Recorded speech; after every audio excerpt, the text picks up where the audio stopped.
Great. Awesome. Excellent. There we go. Right. Daniel and James, thank you for the opportunity. Good to see you both again. Yes, thank you. for Thank you for being with agreeing us. to join us and to listen to the questions of the students. Sure. Okay, so first off, is why should voter registered students vote for you? So one of the things I like to say is that even though I happen to be celebrating a delayed 20-year reunion this weekend from when I graduated from high school, San Ramon Valley High School. Sorry to all the Mustang fans out there, but I promise I'll cheer you guys on and wear red and black as appropriate if I'm elected. But I say that I'm really not that far removed from where you all were or are right now as students. Even though it was 20 years ago that I was involved, it was in the 21st century. We're now almost a quarter of the way through this century. And the challenges that you all see, be it in school and outside of school, are things that I've grown up with in the past 20 years, having to face myself. The rise of social media, and there's plenty that I don't do on social media, like TikTok and Nextdoor are not anything that I've ever been a part of, but things that you see every day that I think it's important for a board member to have access and awareness of those things. And I certainly do, and I certainly probably am guilty of some of the same stumbles that students make. One of the things I like to talk about too, when it comes to having the perspective of a board member who focuses on student success, is that means meeting you where you are. So one of the things that I've seen a lot of the newer board members do, which I love to see, is when they visit campus, they actively are doing something, be it inside a classroom, or I know Trustee Laura Bratt did she was at the grill at one of the Cal High football games recently. So she was serving students there who were tailgating. I think trustees getting involved and seeing student experiences at the student level is really important. As a district volunteer, that's something I've done, even though I'm not yet a parent of kids in school. I have a 2-year-old who will be at our district schools in a couple of years. But, I've served as a mock trial judge. I've helped out the speech and debate teams at both Monte Vista and San Ramon Valley High School. I've attended games, at various times. I think I've now gone to, not just this year, but in the past few years, I've gone to football games at San Ramon, Monte Vista, and Doherty Valley. I haven't gone to Cal High yet. So I think having that student perspective and student focus perspective is really important. Even though you as students are only on a campus for 4 years, 3 years at the middle school level, 6 years at elementary school, one of the things you do, I think, is never stop caring about the places that made you who you are and the teachers who made you who you are. And good, bad, and different, what your individual experiences are in classes. I mean, we all have our least favorite and our most favorite classes growing up. I think it's important for trustees to be really close to that experience and have knowledge of it and think about what would we want and what would we expect if we were in your shoes, while also at the same time taking the long view of what do our students expect who are going to be here in 5 years and 10 years on this campus. So when I was at Monte Vista a couple weeks back, one of the things, like, you have that great, awesome student center on your campus where the library is and stuff like that. Some of our high schools have similar buildings now, which is great. But the thing I'm thinking about is, well, you still also have these classrooms that are pretty old and out of date compared to what other schools have. So even though it would be disruptive to do a big building project like it is on any campus, what are the things we can do as a district and a trustee to make sure all of our high schools are places every parent and every student would want to go to? Same thing for our middle schools and our elementary schools. And I see our district trying to do that. And that is something, even though you as students who can vote may be leaving at the end of this year to go to college, start a career, do anything you want, I'm sure that's something you care about too, is making the experiences of the students who come after you better and as good as the experience you had. So that's what I carry as a future and prospective board member, is that desire to make our students have the best experience possible, to improve their chances of success after they leave us and while they're here.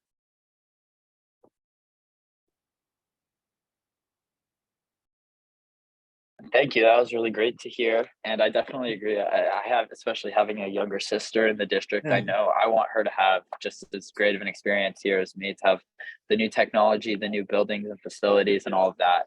Yeah. And so yeah, I think students will definitely appreciate that you have that connection, that you understand that as well. So the next question that we have is, tell us about the sources of funding for your campaign, and that includes specific donors, if they're individuals, groups, or companies, or if there's interest groups behind that, that you think the students should know about. Sure. So one thing to know, most public campaign financing, or the what you raise as a candidate, is publicly reported, and it's reported on our county clerk's website.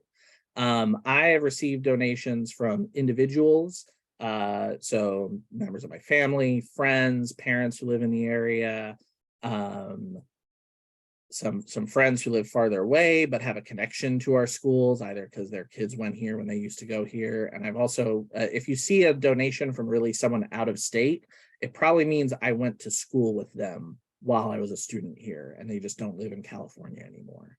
I have received donations from the groups that have endorsed me, the San Ramon Valley Education Association, our teachers, as well as the Contra Costa Building Trades Council, and their member unions. So the International Brotherhood of Electrical Workers, the Sheet Metal Workers, the Bricklayers, and Laborers International. One of the things that people talk about when they say, special interest groups and things like that, is the word political action committee is become a dirty word. And I get that. But one of the things I really pride myself on is when you get a donation from a labor group, for example, that is their individual members pooling $5, $10 into a larger fund to support candidates. And one of the reasons I'm very proud to have the support of our teachers is because, one, they know what's going on in our classrooms day to day, and getting their perspective and sitting down with them and being able to talk with them about issues that come up with you as students is very important. It's also important to hear your voices and your parents' voices too. But it's really kind of a three-legged stool of community stakeholders that you got to know about as a trustee. But then also, one of the things that we have to do as a district is, I think, expand opportunities for students. Oh, sorry, my lights sometimes go a little kooky in my office, but is make sure that our students have the ability to do things once they're done with their school, and once we finish with them, that they have the tools to succeed. And one of the things I talk a lot about with our building trades and labor unions who do in construction is they feel our district, even though there are opportunities sometimes for them to come onto campus and provide lessons and things like wood shop or career technical education like that, it's not as open as it could be compared to some other districts where they have active involvement. And one of the things I learned being on the facilities committee for our district, which looks at the bond money and how that's spent on each campus, is the campuses that have skilled and trained labor forces working on them, those projects get done on budget, on time, and look beautiful when they're done. The ones where that's not the case sometimes run into problems. And one of the things I think is great to know is that members of our community, people who live and work in our area, are also building and supporting our schools, because that means they care about them that much more. Politics and fundraising, it's probably the hardest part of the job.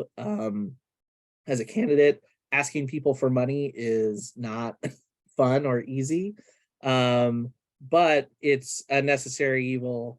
One of the things, though, I pride myself on with our campaign is we're not just spending the money on yard signs everywhere. We believe in talking to voters. So we have a program where we sent a mailer out to voters, and it was pretty much a wide cross-section of voters, probably plenty of voters who don't necessarily agree with me on everything. And we're also knocking on doors, going door to door and talking to people.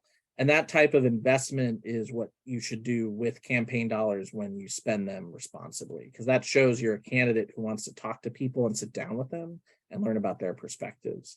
I think it would be a lot better in our school board races and our local races if money could be less involved, but that is a legal and law issue that goes way outside the powers of a school board member to do anything about. But I will say this, I haven't accepted or received a donation above $1,500 from any source.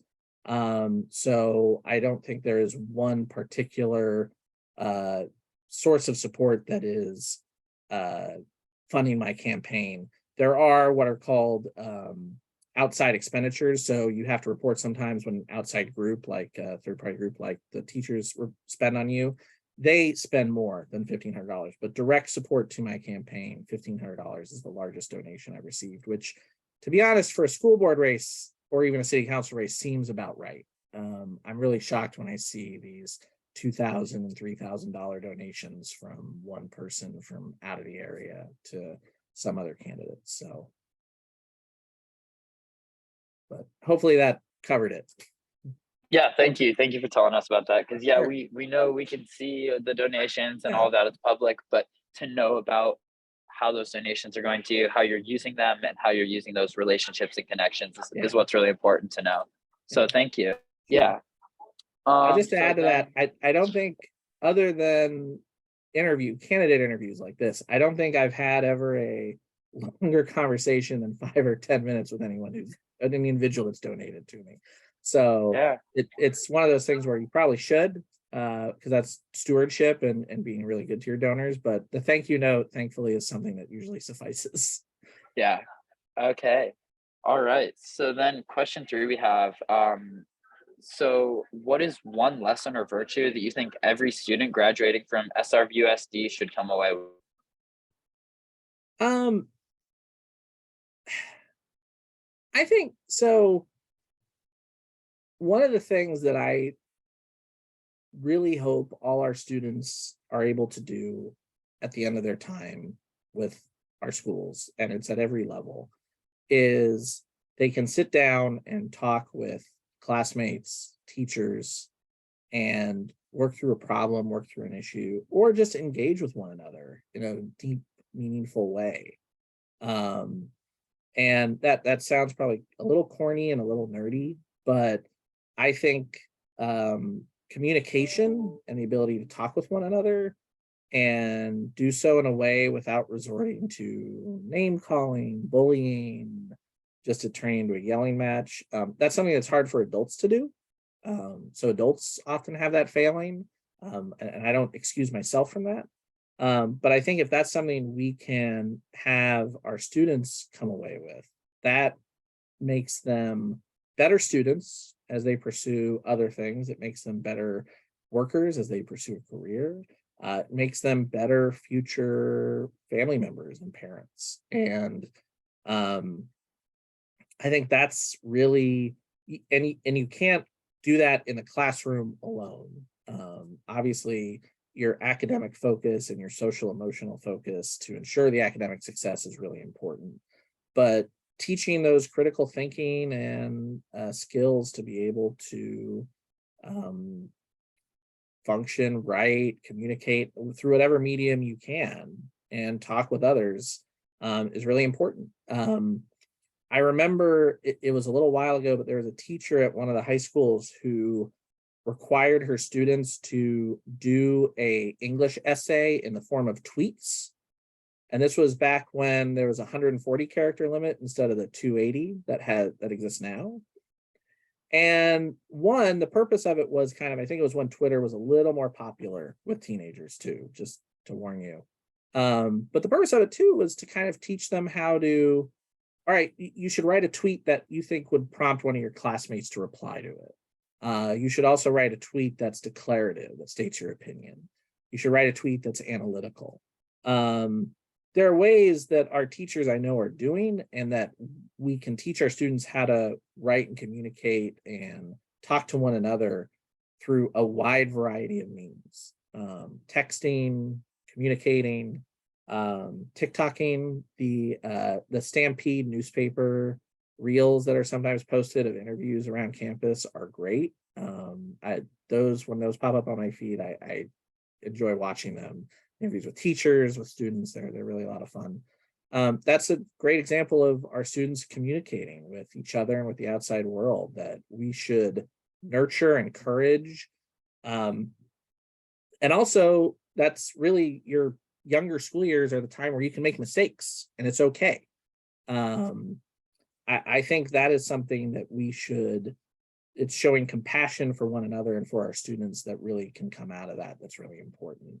Knowing that just because we have different backgrounds, different life experiences, it doesn't mean we can't have the common ground of we're classmates and students together and we're both trying to learn and succeed. So yeah, that's the value I hope that kids would take from their time here. Writing, communicating with each other. That's important, especially with modern technology. Students need to be able to connect with each other still. Yeah.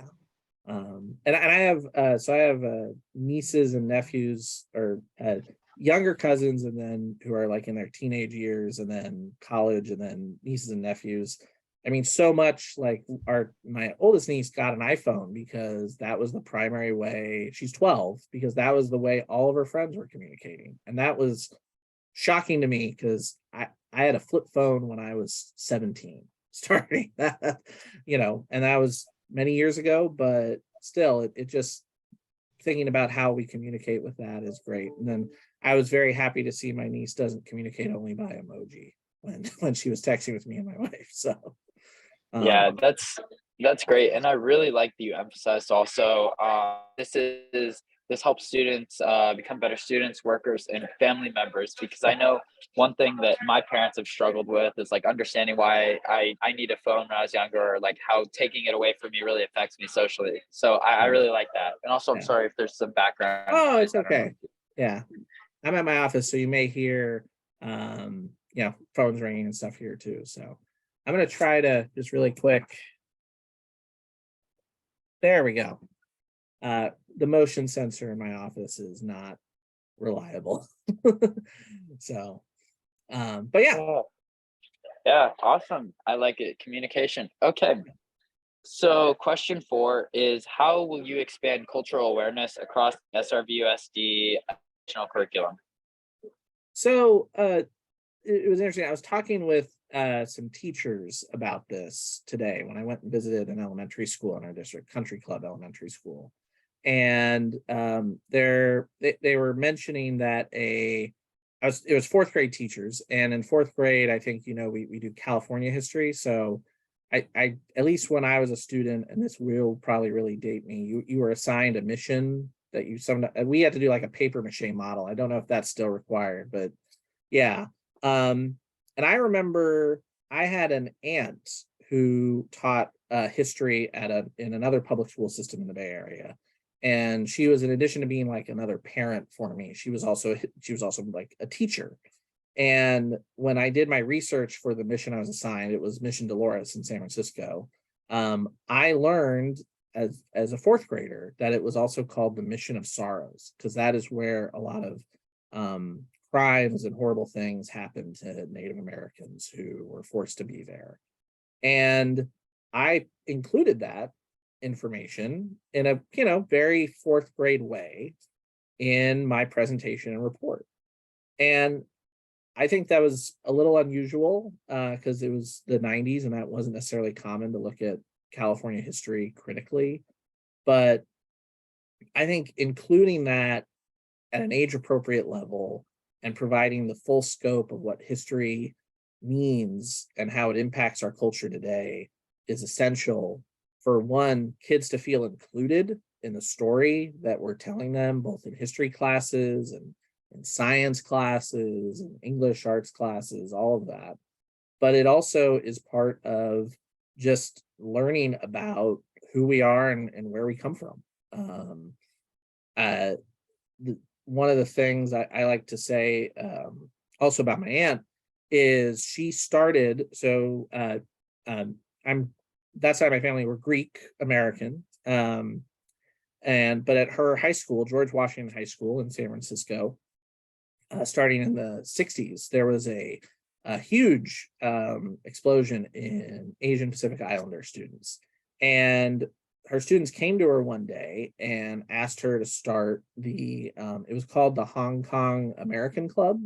I think today it's just the Chinese American Student Association, but that's what it was called then. And the reason they came to her, she was a white woman teaching history, was she spoke about the fact that her parents were immigrants. And that was something they had in common.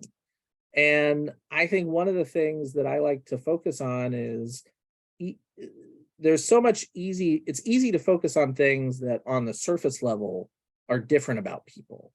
But there are things we have and commonalities we share as people that are great to celebrate in our classrooms and in events we can do on campus, and with students and parents, that allow us to share our diversity and celebrate it in really key ways. And I think that is something that starts at the top. When you're a school board member, you want to be a welcoming, inclusive district to staff and administrators and teachers that reflect your students' background and experiences. It starts with not coming into the job with any preconceived notions about what curricular choices should be made. And I use this example partially tongue-in-cheek. My favorite era of history to study is the post-Civil War era, because I think that time frame, really starting with the assassination of Abraham Lincoln, really kind of determined the course of history of our country for the next 100 years, and in many bad ways, but also in some interesting kind of long-term positive ways when you look at how the amendments were ultimately implemented, the post-Civil War amendments. I think you could devote an entire history class to like that 25 and 50 year time frame. And I would love to take it, and I would love for that to be offered to our students. That is not my job as a board member to force that viewpoint on our teachers, on our schools, on our students. And that's something I would say could be viewed as innocuously. We have to be responsive to stuff our students want to learn about, and also what helps us meet the standards and curriculum that are set down by the state and through kind of nationwide learning standards that are adopted by teachers all over the country and eventually become what we put and incorporate into our classrooms. And I think our district, through fits and starts, has always tried to be ahead of the curve on some of these things. We're not perfect, and we can always do better and progress, but we should never stop trying to do that. Standing up and just saying, stop, no more, we don't need to learn about these things because they're different or they're not what I learned about in the 90s or the 80s or the 70s, doesn't help our students, and it doesn't help our classroom teachers, and it doesn't make people feel like they belong to our community. So that's my perspective I give to it. One of the things I know I have to do more in that role of increasing and celebrating our diversity and ensuring it makes its way into our classroom is listen. So that is what I want to do a lot of as a board member, is listen and make sure we're doing that across the curriculum from pre-K through 12th grade and beyond.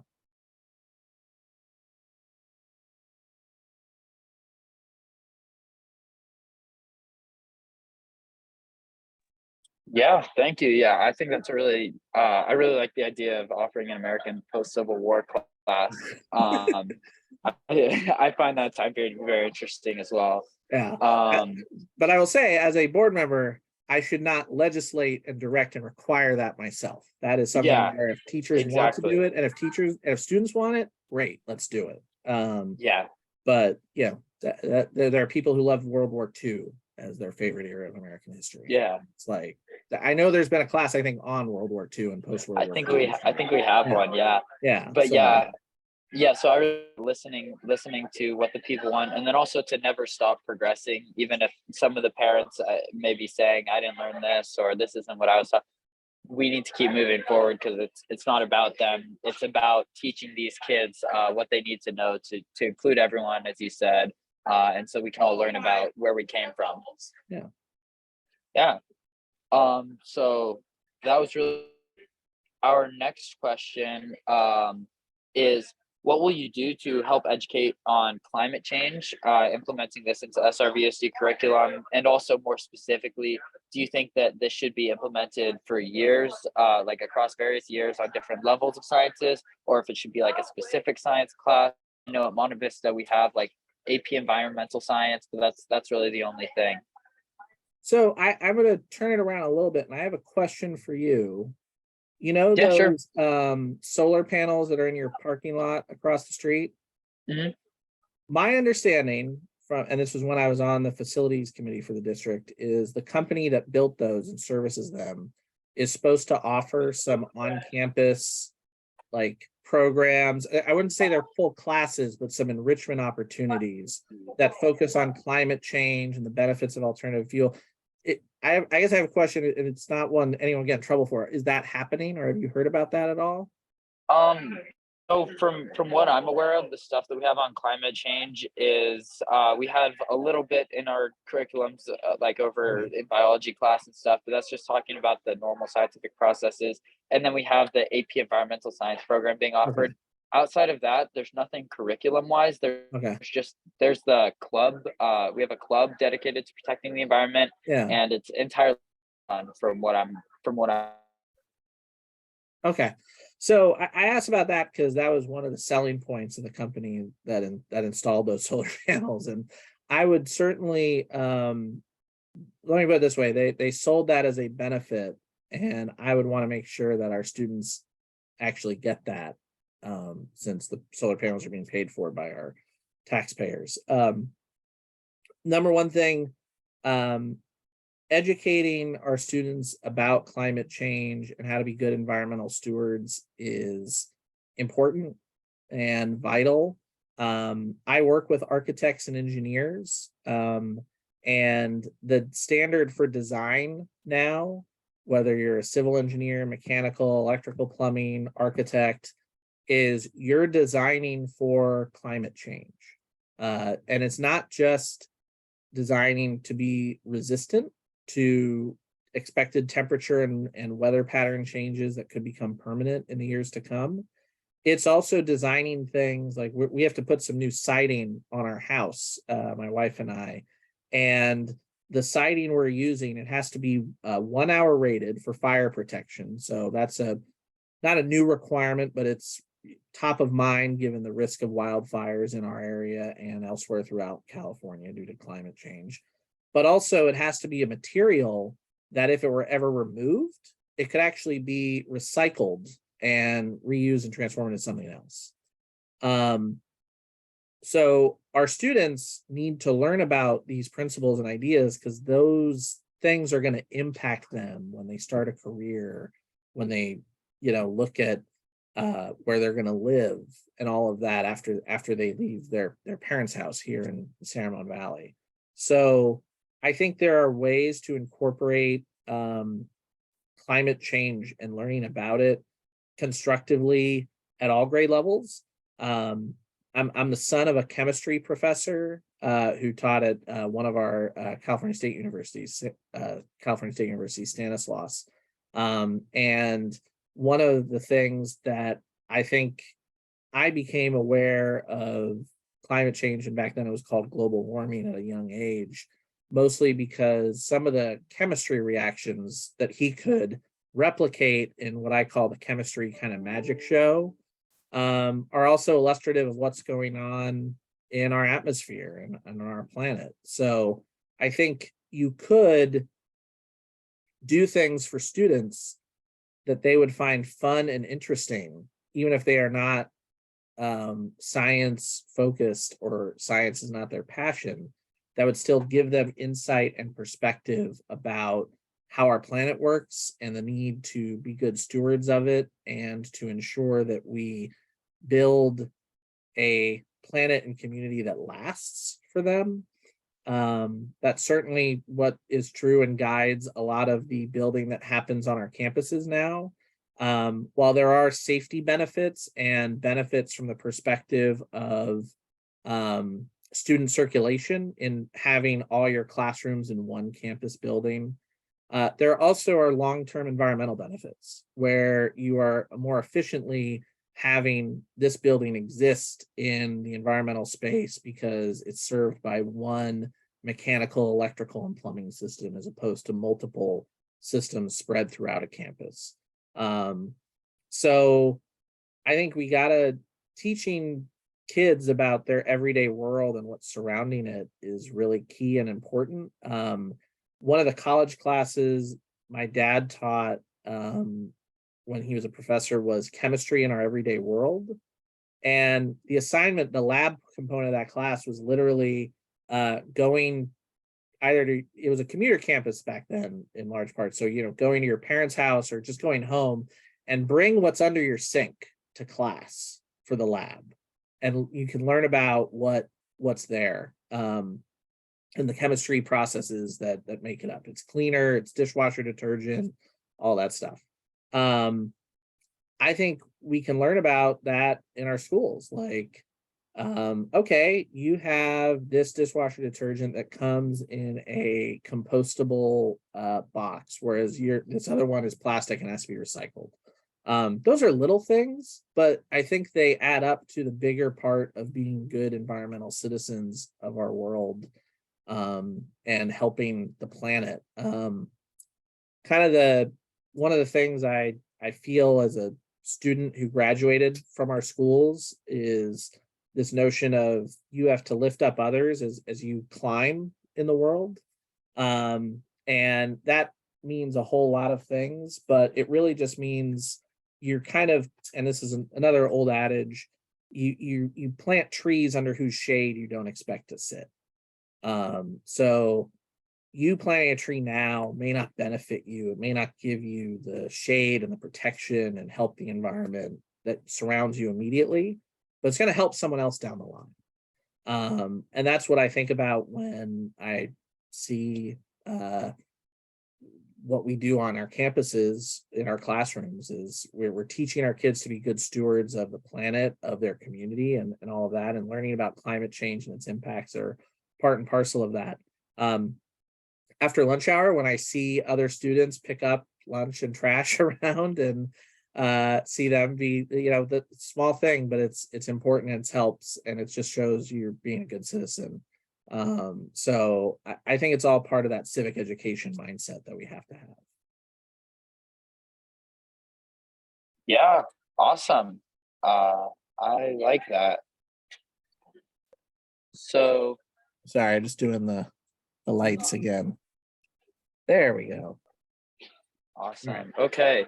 So our next question is, what are your views on the inclusion of LGBTQ plus specific education into the curriculum? And that's in health, social, and like historical wise, and also at specific grade levels, how this can vary. So I do believe that when you're talking about health education and wellness education specifically, you do have to do it at what is called age appropriate grade levels. As I will say though, as the parent of a 2-year-old and a young kid, and you may notice this if you have younger siblings, some of what you at least say around them, age appropriateness goes out the window because you're just trying to get them to walk around and do things and all of that. So sometimes you just have to tell them, yeah, daddy or mommy have to go to the bathroom, and yeah, you can you're just got to go play. I think you got to just be open with it. Starts at home in the sense that you're open with your kids, or you tell them what you think they need to know, but it also starts in this classroom where kids have to be able to know and identify what's happening to them and how they're feeling.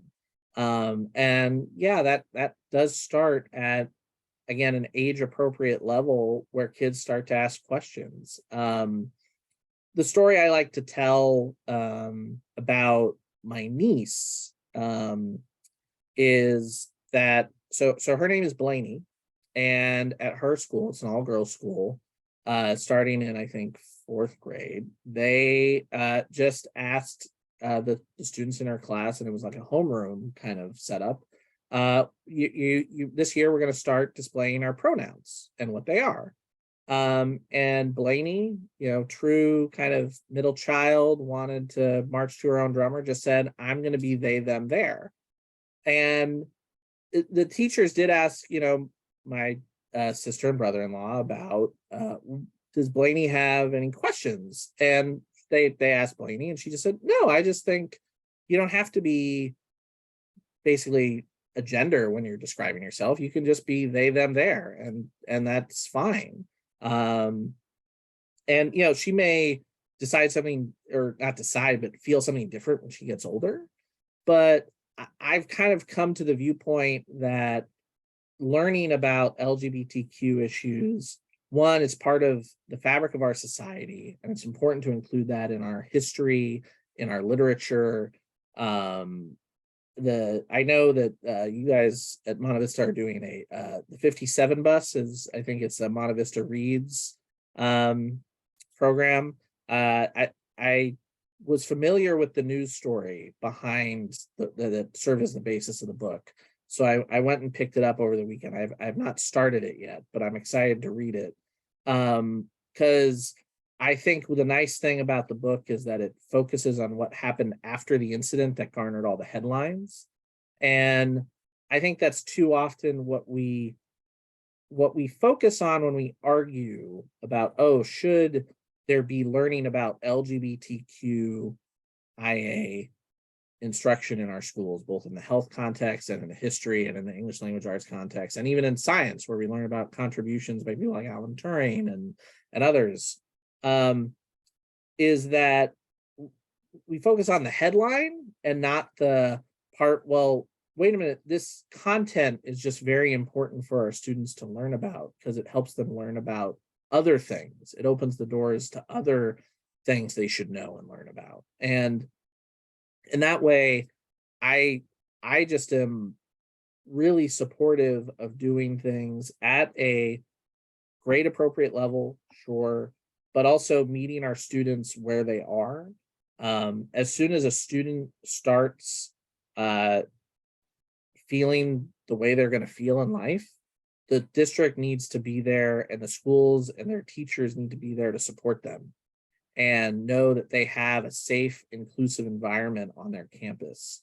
And I think this gets wrapped up in the headlines about banning books and things of that nature. Our schools are places of free inquiry, and that's a really kind of high-minded way of putting it. But if a student is really curious about a subject matter that's maybe outside of their curriculum directly, but it's related, and they want to learn about it, the school is a perfect place for them to do so. And that could mean a variety of things. Toni Morrison's book, Beloved, I Know Why the Caged Bird Sings by Maya Angelou, were pretty common features of some English curriculums, English language arts curriculums when I was a student. If that leads students to other books by other authors that are, Latinx or LGBTQ African American authors, I think that's a great thing to have and to explore and to let kids have access to. And to me, it's not about letting them have access. It's like they're curious about these things. Sure, they're going to talk to their parents about it, because everyone talks to their parents and caregivers about school. And it's sometimes hard to pry it out of you, admittedly, but your parents and caregivers will still ask you about it. But the thing that I say is the free inquiry that you're allowed to engage in as a student starts at a really young age. It starts when little kids ask why when they're told to do something. It moves beyond that when kids notice, the whatever you want to say, how they feel about people and others, and how they feel about themselves in their older grade levels. And we have to be open and meeting students where they are as soon as that happens, as soon as they start expressing those feelings, and do it in a way that makes them feel welcome and included. And that's part of focusing on the academic success and enrichment part of learning. It's all tied together. you can't separate how a kid feels about themselves and how they feel about others from their ability to learn and be on campus and be successful. So the inclusion, absolutely 100%. But we also trust our educators to tell and determine how age appropriate learning occurs and when it's best to introduce these topics. So, and we have the resources for students when they're needed through counselors and teachers and other resources as well. It's a 360-degree approach, as opposed to just restricting what information can be put in a pail. If that makes sense, that analogy makes sense. So yeah. And I just want to say, I really appreciated the questions at the forum from the GSA club. And you know, I was disappointed that I felt at least one other candidate was a little dismissive of some of those issues.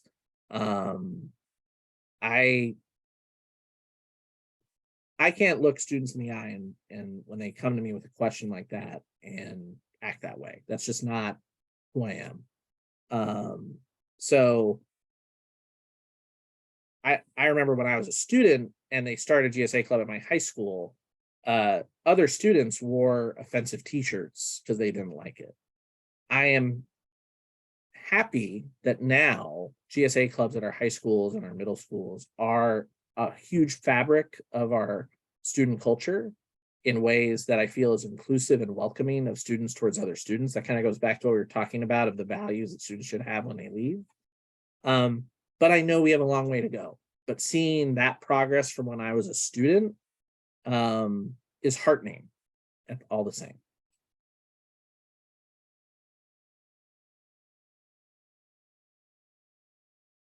Yeah, thank you. We really appreciate the inclusivity and the fact that our schools have come so far and everyone now feels much more included and appreciated and feels that the resources are available. So I think it's really great that you want to continue.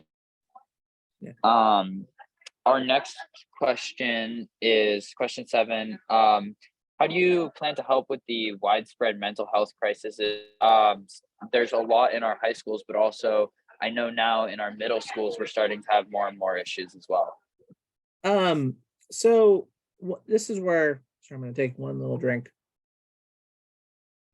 I feel that I go back to why I'm so happy to have the support of our teachers. Our teachers are really, for lack of a better word, the first line of whatever you want to call it, defense, observation of a kid who may have a challenge that's not expressing itself maybe at home as clearly. And we have to ensure our teachers receive good training to not act as counselors themselves, because we should have counselors and resources for students at all grade levels, elementary, middle, and high school, but know how to do what's called kind of issue spotting. Spot and look at the issues that kids are facing and know how to direct those resources to them. One of the things I appreciated when I visited your campus was the room in the back of the administration building. It's the wellness center, I believe. I liked how the student entrance for it, for lack of a better word, kind of looked like almost more like a doctor's office. We came in through the office area, but it kind of had some plants. It kind of had some nice little like landscaping to kind of make it a little less school looking. We didn't have wellness centers when I was a student, I think. And one of the things I heard from two of the folks staffing that in there was like, sometimes students just come in here and need to decompress. They fell behind on some work. They just need to relax for a little bit and catch up, and then they'll go back to their normal school day and continue. And it's just a breather. I think we're too used to sometimes as a society just assuming, oh, if that happens, it's best for the student just to stay home, or it's best for the student just go to the nurse's office or something like that. I think having the ability to take a pause and focus on you and yourself, and have that moment, those moments to catch up, catch a breath. That's a small little thing that's good to have, and we need to continue and ensure all of our students feel they can do that. But we also have to come up with, what do we do to provide those interventions and services at age appropriate grade levels below high school. I know, I believe some middle schools have a wellness center in our district or something similar. But again, it goes back to providing the tools in our classrooms and at our school sites to make sure students know they feel supported and welcome to be open about those issues as they come up. The tragic thing for me is if you encountered any student who felt they just had nowhere to go. And I sometimes think, just telling students they have somewhere to go is probably not enough. But by the same token, I read a report recently that it kind of dealt with the district's handling of LGBTQ issues. And I don't want to misrepresent the report, but it had a few little areas for improvement about mental health and social and emotional health. And I think one of the things the district does well is they may provide a flyer or a poster that communicates what the resources are in an office and a school site. Maybe they provide it with registration materials. But how often is there maybe class presentations that provide the information just in a general way to all students? How often is that incorporated into, if there are teacher conferences, that information is conveyed and made available to parents and students? I think that's the sort of thing that we have to focus on to try to help and do what we can. And I recognize that the school day is limited in time a little bit, but you hope for the majority of the day that you all are with us, we can keep you safe, we can keep you connected and welcomed, and that then also that translates into not associating school with the mental and emotional challenges the child is facing or the student is facing. Because I think that's a loop that can be hard to undo unless you catch it and provide those resources and intervention early. Because it becomes just something where, if I remember when I was really stressed at one point in my legal career, I was associating the stress I was feeling with the case I had at the time, when really the case was not all that different than the other cases I had handled.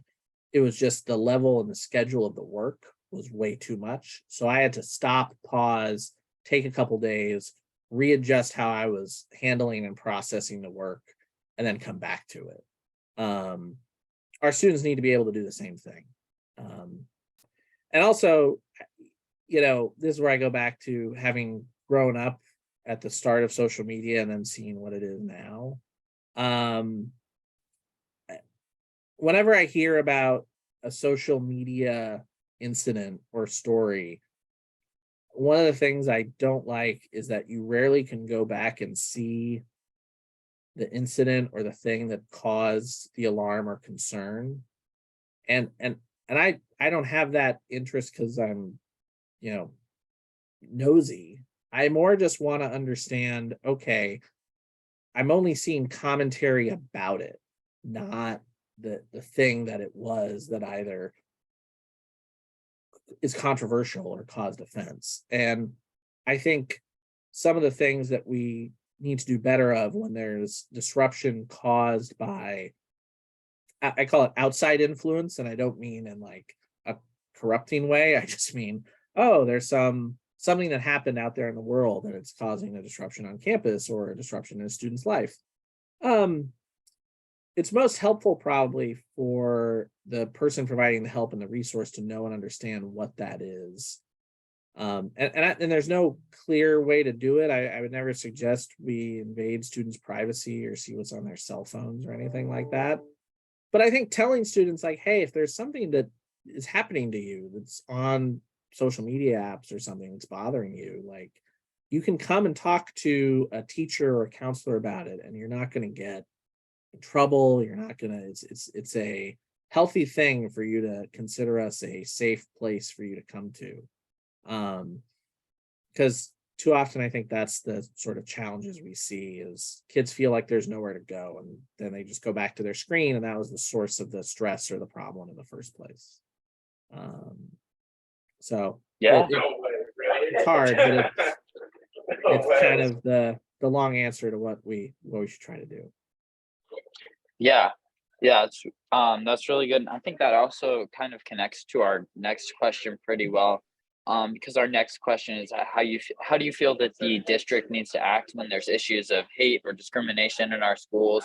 And how you would respond to like pressures because the district faces a lot of various perspectives during these times. And this is like I think specifically coming from like the Cal High incident last year and other Yeah. similar situations. So I will say that the Cal High incident specifically is one where I read mostly news articles about the video as opposed to seeing the actual video, and then I'm not on TikTok.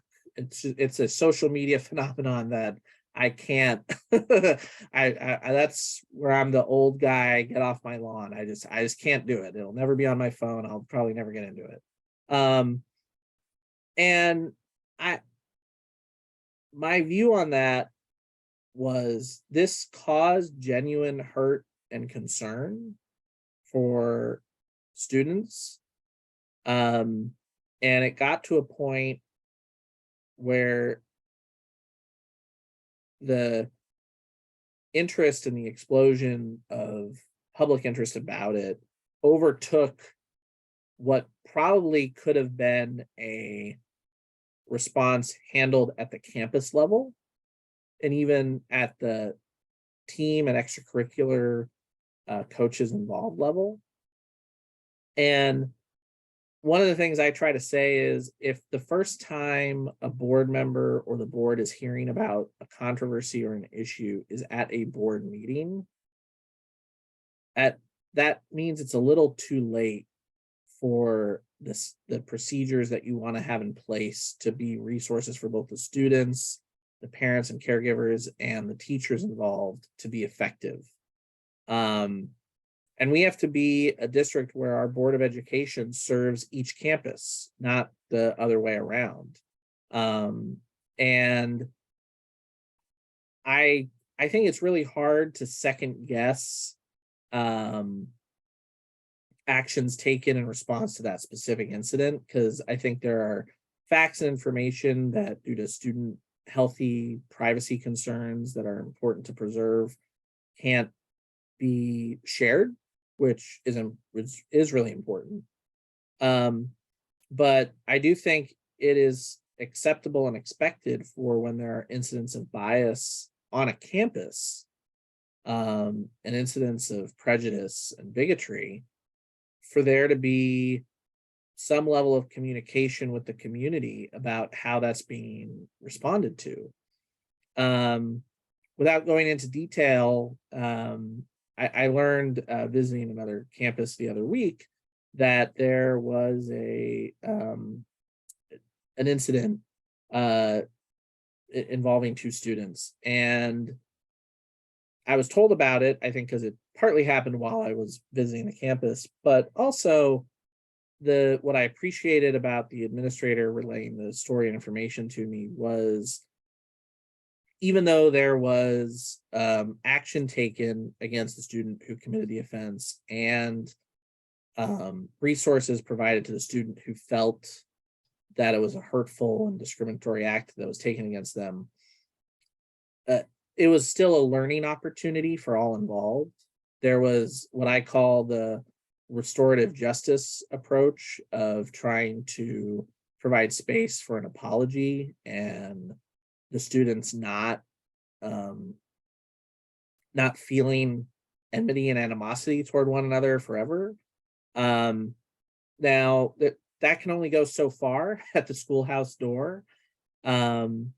And you can't control for things that I said are learned in the outside of school environment, but that's a step. When I say that school, your younger years are times when you can make mistakes, that's true.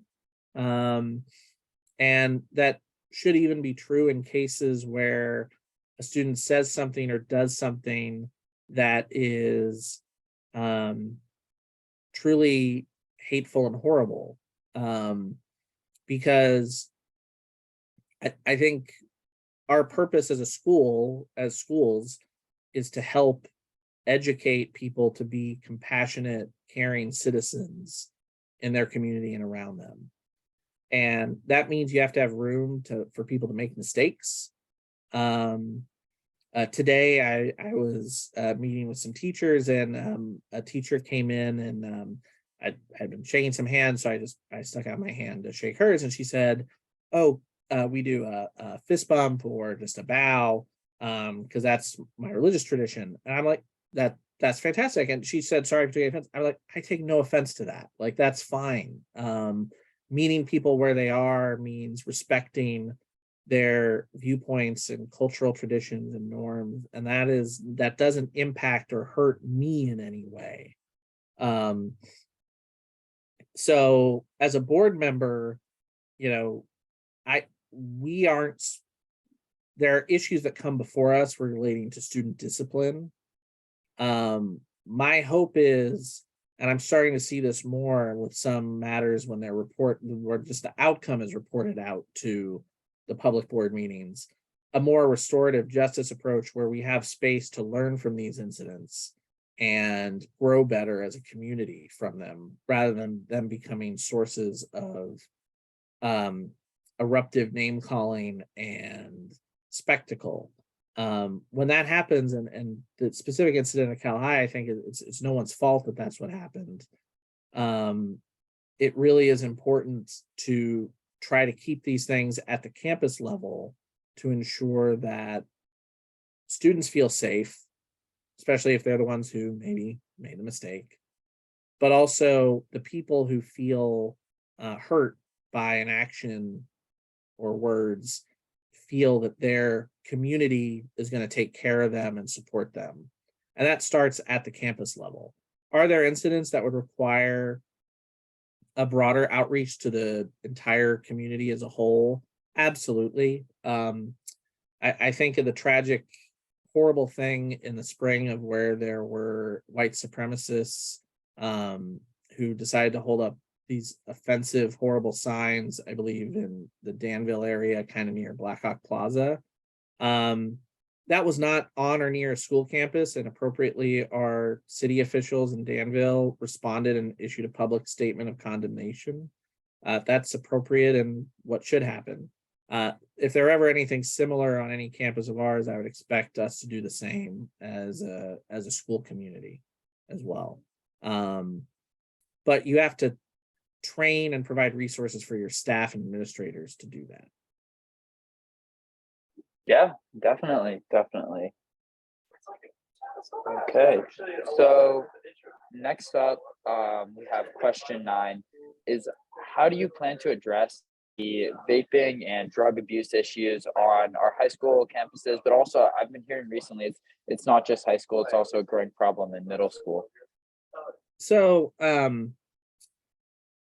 I'll be very nerdy. I have never smoked a cigarette in my life, or done any vaping or anything like that. And I open with that, not to tout my own ability to avoid it. The smell of smoke, I find it sometimes in cooking awful, unless it's like something like a smoked bacon or something like that. It's one of the things I always view, and I see this in members of my own family who've abused and used drugs to a point of harming themselves and harming other family members, is there's always an underlying issue that I think is where the drug use and the vaping becomes an outlet, if that makes sense, for the stress or the hurt that they're feeling. So it goes back to kind of the social emotional health. Like, if we feel a student is abusing or using drugs in a harmful way to themselves, outside of the health consequences that just exist from that, we have to meet those challenges and meet those students where they are. By the same token, though, I really am hesitant to, absent some other really impactful rule breaking of a school rule or a law for that matter.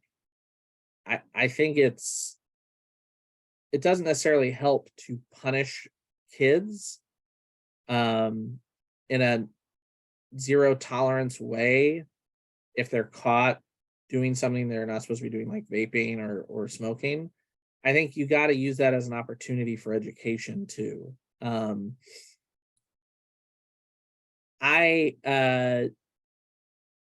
in the education part, there's obviously age appropriate curriculum, and maybe some of that has to be expanded to some younger grade levels to the extent it's happening at those grade levels. But one of the things that I've taken from, there's a continuing education requirement for attorneys in California and other professions. And a lot of those professions now include a kind of substance abuse and wellness component to them. And the most effective ones I've seen have actually been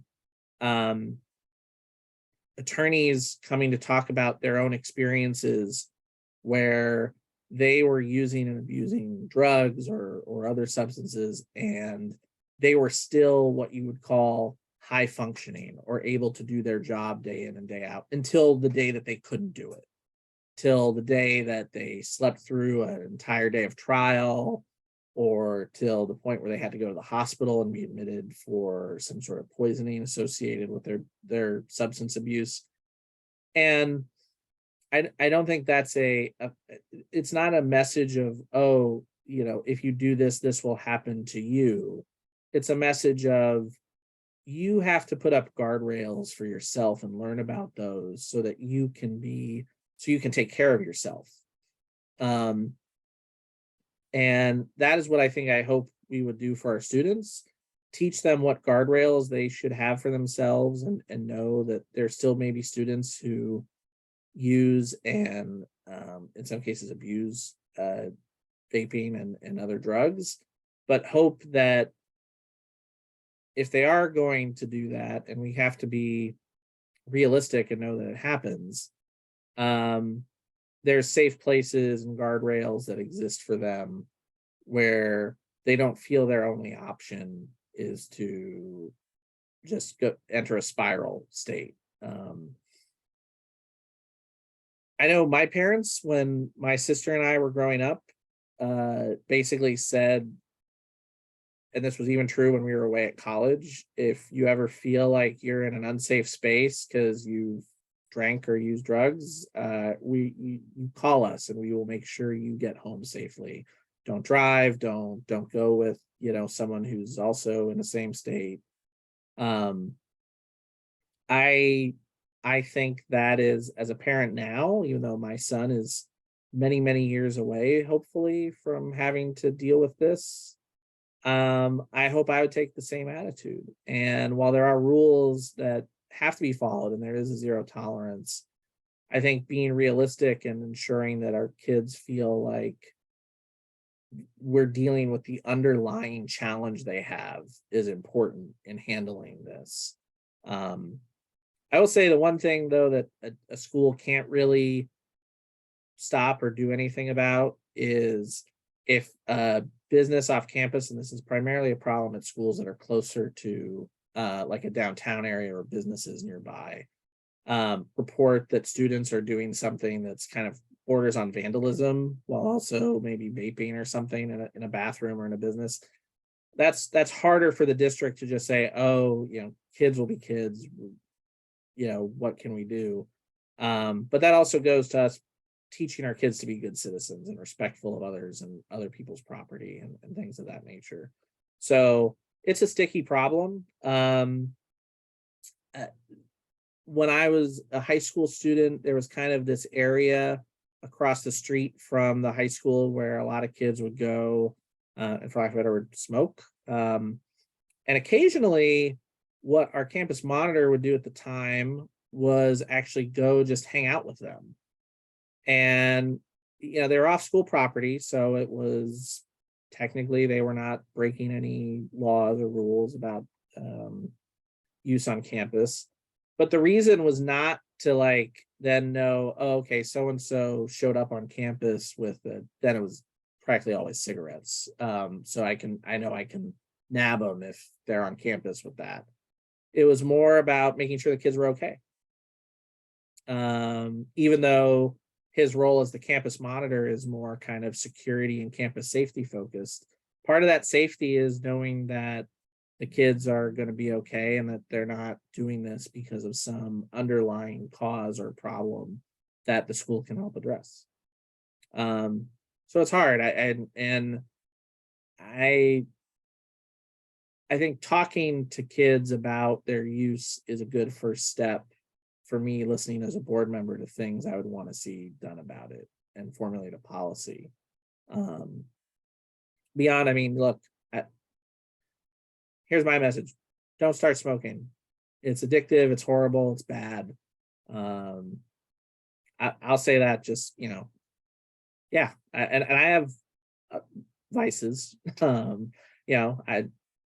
drink, certainly. I've never felt I've drank into excess, but I think we have to be very understanding and knowing what the kids are going through before we cast judgment beyond just knowing there are school rules based on state and federal laws that they have to follow.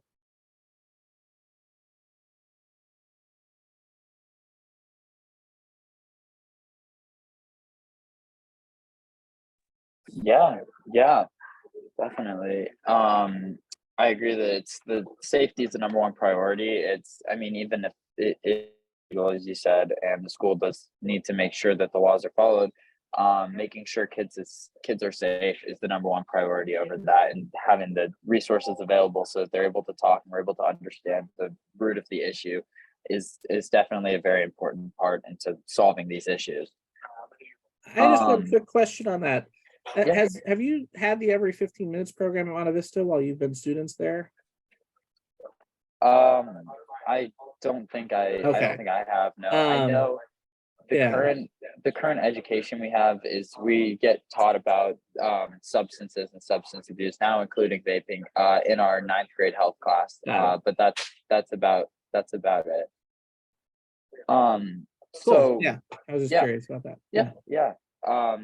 So then our next question, question 10 is how do you feel about the current nutrition program for SRVUSD students? And this is, I know a lot of students haven't really been too happy with school lunches since COVID or that.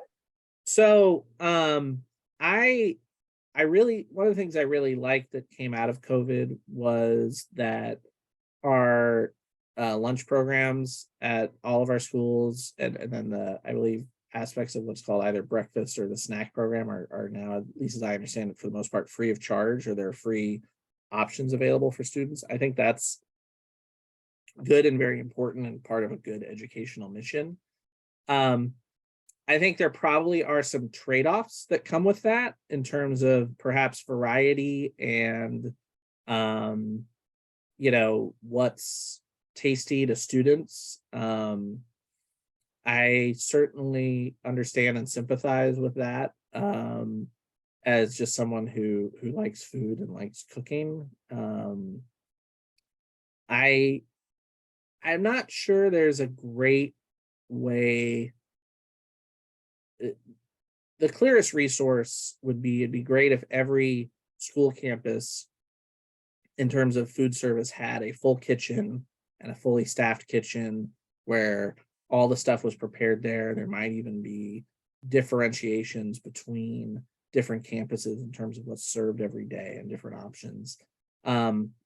budget wise, financially, that's probably not possible, and then facility wise, that may not be a possibility as well. It's certainly at a lot of campuses.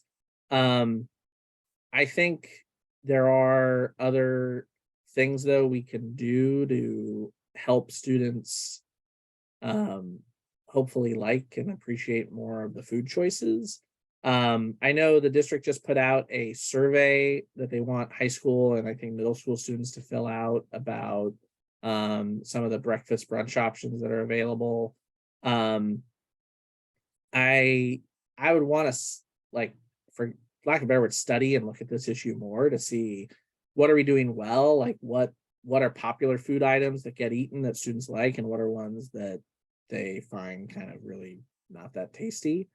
Knowing too that there are things imposed on all school districts in terms of what they have to serve from a nutritional kind of pyramid perspective. I think gone are the days where for lack of a better word, the cheapest, most popular lunch item was a slice of pizza and a soda can. That certainly was true back when I think I was an elementary and middle school student. And that's probably for the betterment of our students, I would say. But I think it's something I'd want to look at more and figure out what are students liking about this manner of lunch service and what are students not liking, and what can we do to either offer additional options or make the food taste better. As I said, I think it's partly a facilities question of what resources and facilities on campus each school has to provide and make those lunches each day. So that's part of it. But yeah, it's one where I don't have any ready answers, but I want to make the food better, certainly, especially if it's not something that kids are eating or they don't like.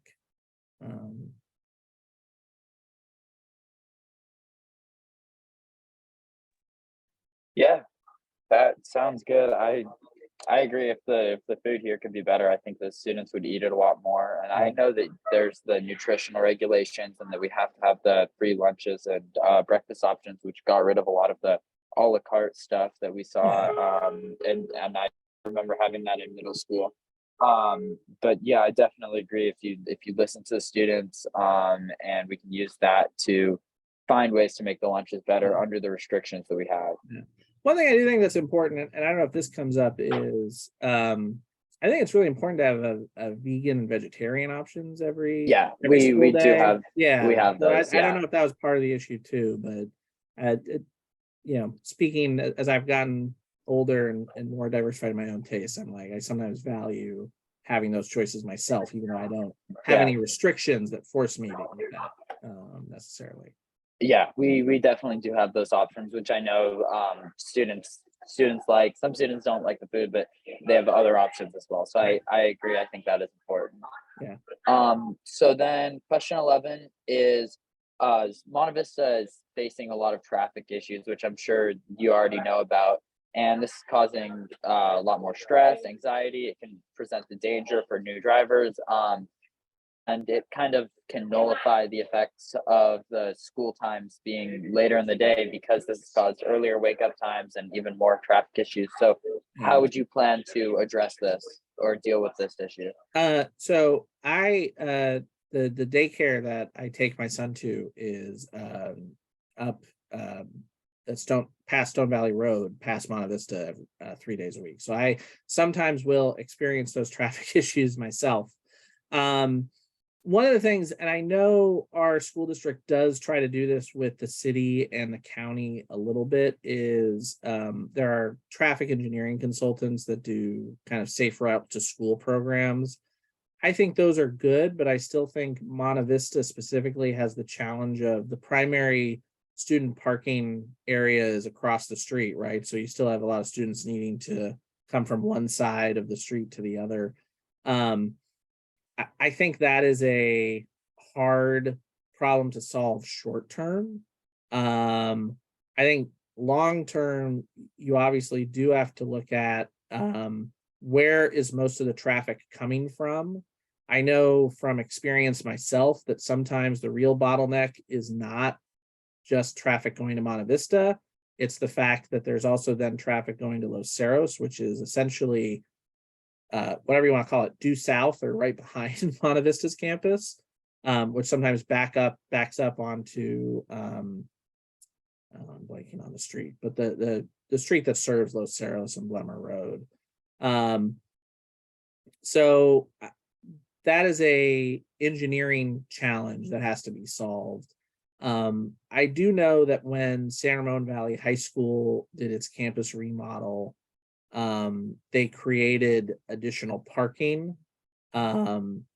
I would certainly think, even though that was outside of the school bond project of building the new classroom building, I think the district has to think about that at every campus. If we're consolidating classroom space, does it make sense to create additional parking options that are closer to whatever you want to call it, the heart of campus, the center of campus, to cut down on the amount of need for in and out and students having to navigate to different parking areas in ways that create additional traffic, as well as parents doing pickup and drop off.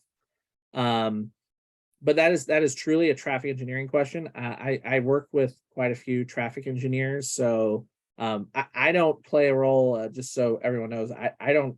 Board members don't get to hire these people. There's what's called a request for qualifications process. I would certainly think it is something that we should look at often at all of our school sites. And this is a different kind of answer to your question, but every school has attendance boundaries.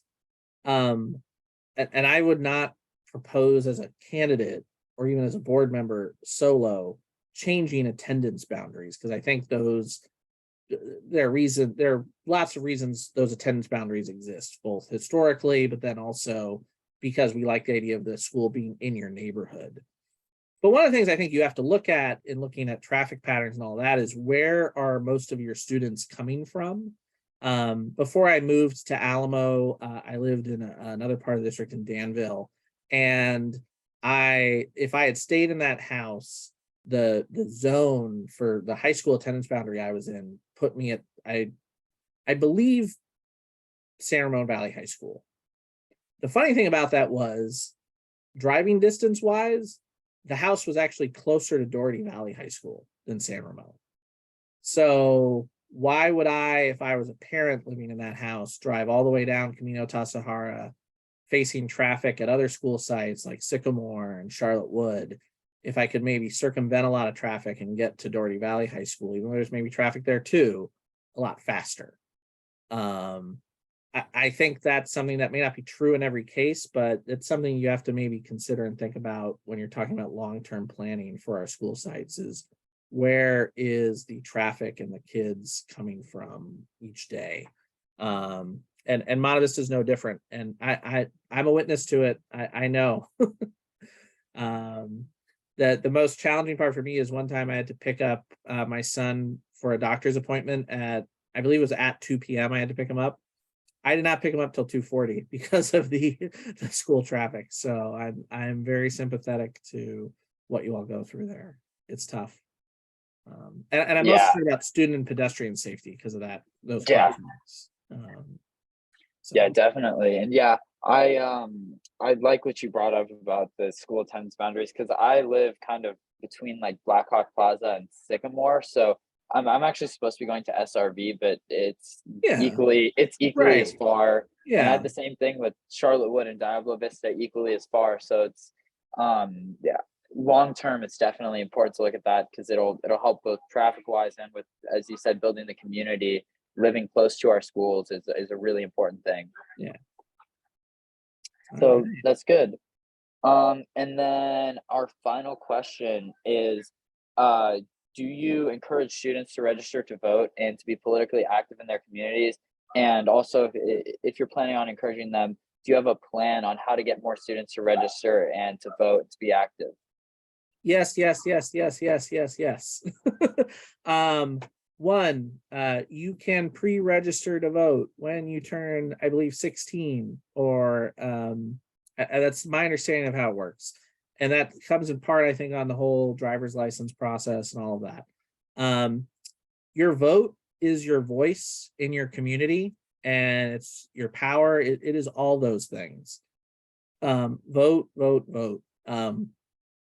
One of the things that my dad, as I said, was a college professor, would say to his students at election time is he would tell them, if all of you voted, all of you, 100%, people in elected office would focus just as much on your issues as they do on things like Medicare and Social Security and the things that people who vote all the time at a very high rate, our senior citizens, who are very important and also very supportive of our schools, by the way, in our community, do too.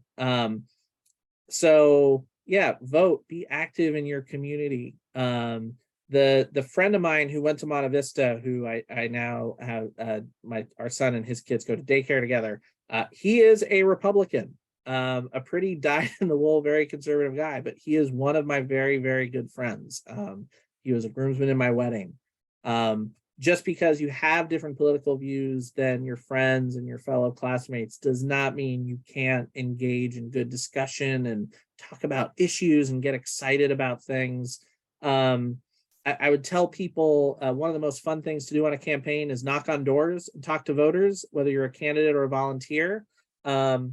You could, I think this might be a fun activity. If I don't know if there is a high school Republicans club at Monte Vista, but honestly, you could have a door knocking contest where who knocks on the most doors on a weekend gets a pizza party or something.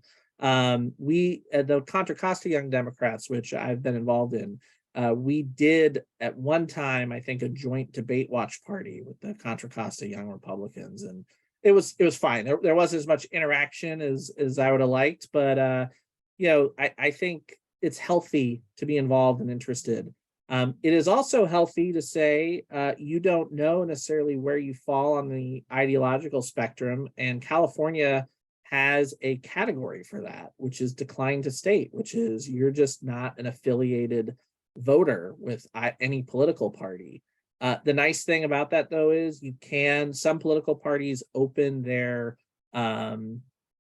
well, there's no more party primaries in California, but open parts of their elections when it's party elected only to decline to state voters. So, there are a variety of ways to participate in your community and become involved. And I highly encourage you to do that. All of our local elected officials, our legislators, offer great internship opportunities for students as young as high school. And I encourage folks to do that. If you're interested in applying to any of the service academies, Air Force, Army, Navy, getting to know your member of Congress is really important for that. They write letters of recommendation for their nominations to those service academies. Whether you care about politics and policy made at the local, regional, state, and national level, it will care about you. And that means it'll impact you in some way. So go out there, vote, be active. If one of the things we're doing in my campaign is we are doing door knocking. I don't know when y'all will post this, but 10 a.m. at Alamo Plaza near the Round Table Pizza, kind of right across from it. We're going to be doing door knocking this weekend, and we're going to keep on doing that. It's really easy. We have an app that allows you to do it and keep track of where you're knocking and all of that. And that's a great way to get involved too. So yeah, get involved, know what's going on in your community, because as I said, eventually it'll impact you in some way that you don't like. And at that point, it's too late to not become involved, but it can be too late to make the change you want as quickly as you want. So passing that test with 100% of voting is really key and really important. And I hope, if you don't vote for me, hope you all vote. Everyone who's eligible at Monte Vista this election, you should. Oh, the other thing California does, which is great, and I'm pretty sure this is true, it mostly impacts presidential primaries, so that are every 4 years. But if you are going to be 18 in November, very frequently you can still vote in the primary election. So there are some 17-year-olds who actually are able to cast ballots. I want to double check the law on that, but just that's kind of an FYI. It doesn't often come up because California's primary date changes sometimes in weird ways depending on the election year. It's usually in June though.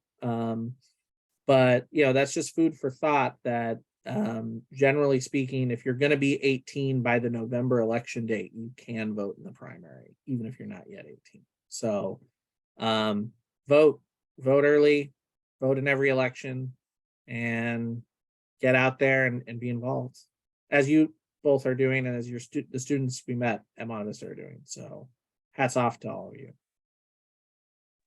Yeah, thank you so much. It's great to get involved into our community. I know that there's a lot of aspects of politics that James and I are really interested in, and so we're glad that we're given opportunities like being able to interview you, so we can get involved and can help, especially on a local level, something that impacts us as students. Yeah. Yeah, Well, thank you very much for meeting with us. Of course, absolutely. And we can stop the recording. It's up to you guys.